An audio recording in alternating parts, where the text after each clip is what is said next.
ላጫውትሽ ንገሩልኝ። ይህንን ቮይስ ሪኮርድ አድርጋችሁ ላኩልኝ።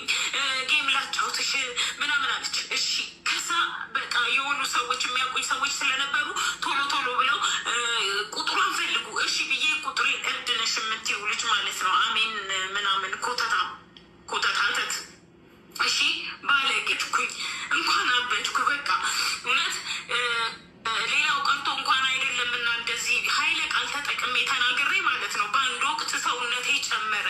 ዛሬ 53 ኪሎ ነኝ። በአንድ ወቅት 74 ኪሎ ገብቼ ነበረ። ፎቶዬን አምጥቼ አሳይቻችሁ የለ እኔ እርጉዝ ሁሉ መስል ነበር የሚገርማችሁ። እና 74 ኪሎ ገባሁ። በጣም በጣም ወፍሬ ፎቶ ተመልከቷት። ይሄ እኔ 4 ኪሎ ገባሁ በኪሎ። በነገራችን ላይ ዋርኒንግ እየሰጠኝ ነው። ዋርኒንግ ሰጥቶኛል። ለምን እንደሰጠኝ አላውቅም። ሪፖርት ወዳጆች ከሆናችሁ ብዬ ነው የምላችሁ። ካልወደዳችሁኝ ደግሞ ይግባላችሁ። አልፈልጋችሁም፣ አታስፈልጉኝም። ሲጀመር ቲፎዞ ወዳለበት የምትሄዱ ሁሉ አታስፈልጉኝም። በቃ አልፈልጋችሁም። በቃ እኔን የምትፈልጉኝ ከሆነ ነው ይሄን ነገር ሁሉ የምነግራችሁ። እና በአንድ ወቅት 74 ኪሎ ስገባ ማለት ነው ተነስቼ ሮጥኩኝ። ዛሬ እብድ ነሽ ላልከኝ ለአንተ ነው ይሄ እንትን ሶሪ እንትን እያረኩኝ ነው፣ ፊልተር እያረኩ ነው። ፊቴ ስለሚያስጠላ ወይም ስለማስፈራ ወይም ስላረጀው ወይም ስለተጎሳቆልኩ እዚህ ላይ ማዲያት ምናምን ስለወጣብኝ ደግሞ ለምንድን ነው የማረገው? ፊልተር አላረግም። ውስጥ ቡሳዜን ይውጣ ፊልተር። ለማን ክብር ተብሎ ነው ፊልተር የሚደረገው? በቃ እንደዚሁ እንዳለው ታኛላችሁ። ያው እስከነ ማዲያቴ ወዳችሁ ነው በግዳችሁ እዚህ እስከገባሽ ድረስ ታኛለሽ እያንዳንዶች። ከዛ ዛሬ እብድነሽ ብለኸኛል ስለተናገርኩ ነው እብድነሽ ያልከኝ አይደለ? 74 ኪሎ ስገባ ሰውነቴ በጣም ስላስጠላኝ መሮጥ ጀመርኩ ማለት ነው።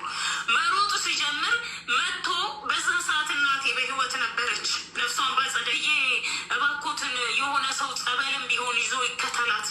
ጧት ስትሮጥ አየኋት ልጆትን ከታች እና በመጀመሪያ ደረጃ ታዋቂ ቲክታከሮች ሊያጫውቷችሁ ከፈለጋችሁ ወላሂ ቲፎዞ ከሌላችሁ አጫውቷችሁ። ገባችሁ? ለምን እንተዋወቃለን ማን ምን እንደሆነ ማለት ነው። ገባችሁ? ከሌ ማለት አልፈልግም። እያንዳንዳቸውን ታውቃላችሁ። አያጫውቷችሁም። ለምን እንደማያጫውቷችሁ የእነሱን ጊፍተር እናንተ እንድትወስዱ አይፈለግም። ገባችሁ? የእነሱን ጊፍተር ትወስዳላችሁ ብለው ስለሚያስቡ እናንተ ወታችሁ እንትን እንድትሉ አይፈልጉም። እንድትጫወቱ፣ ሰው እንዲያውቃችሁ፣ ከሰው ጋር እንድትተዋወቁ አይፈልጉም። ማንኛቸውም ቲክታከር እናውራ ከተባለ እውነት ማለት ነው። ማን እንደሆንሽ ራስሽን ጠንቅቀሽ ታውቂያለሽ። አንቺ ከዚህ የመዳም ቅመምን እያጃጃልሽ ልክ ቫይራል ከወጣሽ በኋላ ማን ምን እንደምታረጊ በደንብ ጠንቅቀን እናውቃለን። እንዲያውም እውነት ለመናገር ወላሂ በትክክል ከቲክቶክ በጣም መልካም ልብ ያላት ማንን እንዳዩ ታውቃላችሁ? ዲቦራ በጣም መልካም ልብ አላት ወላሂ ለአዚም እንጂ ሌሎቹ እንኳን ይሄ ለማድረግና ቲክቶክ ፎሎ ለመመለስ ራሱ ፎሎ አይመልሱም። ገባችሁ? ለምን? የነሱን እውቅና ለራሳቸው እንጂ ለሰው ማካፈል አይፈልጉም። እንተዋወቃለን እኮ ማነሽ፣ ምንድነሽ፣ ሀቢባነሽ፣ ከሌነሽ፣ ሙቤነሽ፣ ማነሽ፣ እያንዳንዱ እንተዋወቃለን። ገባችሁ? እናንተን ራሱ የሚያስገባችሁ የሚያገኙበት ገንዘብ ካለ ቢዝነስ ካለ ምሳሌ ነው። አሁን በባለፈው ሳራን ተናግሪያት ማለት ነው ከሀቢባ ቤት ከሳይ ነበር። ከሳይ ጥሯት ትምጣ አበባ ሰጥታ ትግባ አለች እኔን ማለት ነው። እኔ ከሷ ቤት ልሄድ ጅል አይደለሁም እኮ ሲወዱኝም ሲጠሉኝም በደንብ ጠንቅቄ አውቃለሁ። ገባችሁ? እኔ የሷ አበባ መሸቀያ ያልሆን አልሄድኩም። ገባችሁ? ለምን? እውነት ሳይኖረኝ ቀርቶ አይደለም። ኖ ለምን? እሷ ከሷ ቤት አልሄድም ነው አይደለም የምትለው? እኔ እሷ ማናት እኔ ከሷ ቤት የሚሄደው? እሷ ማናት እኔ ከሷ ቤት ጀማሽ ቃብጠው እና ምን ልላችሁ ፈልጌ መሰለሽ ጌጤ አላህ ይድረስልሽ የኔ እናት አላህ ይርዳሽ። እውነት ለመናገር እኔ ጌጤ በጣም ነው የምታሳዝነኝ።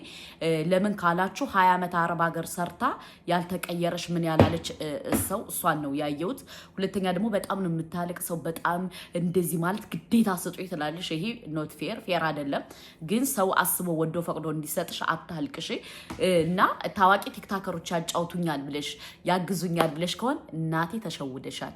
አይፈልጉም። አንቺ እንድትወጭ አይፈለግም። አንቺም ስምሽን ጠርተው ራሱ አያወሩም። ለምን አንቺ ፈምሰሽ የነሱን ጊፍተር ትወስጃለሽ ብለው ስለሚያስቡ አይፈልጉም። እንድትወጡ እንድትፈምሱ እንድትሉ አይፈልጉም።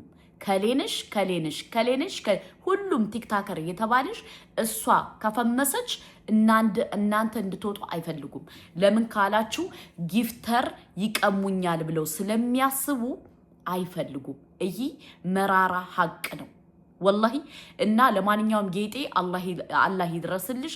ከቻልሽ ግን ነገሮችን አስተካክልሽ ምን ብለሽ እንትን ብትይ በቃ ማለት ካጫውትሽ ካላጫውትሽ በራስሽ ዓለም ፈታ ብለሽ እንደ ማንኛውም ሰው ብትለመጅ መልካም ነው ብዬ እላለሁ።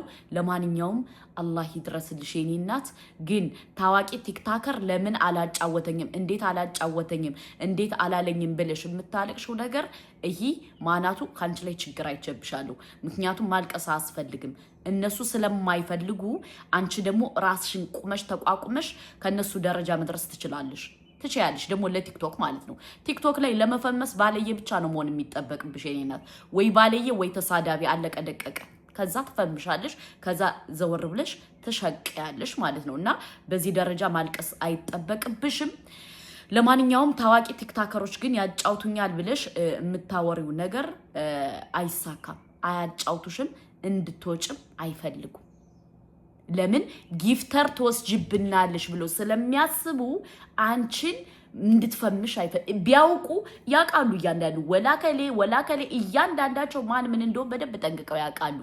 ሰው እንዲወጣ ስለማይፈልጉ ግን አፋቸውን ዘግተው ነው ላሽ የሚሉ። ስለዚህ ጌጤ አትበሳጭ። አላህ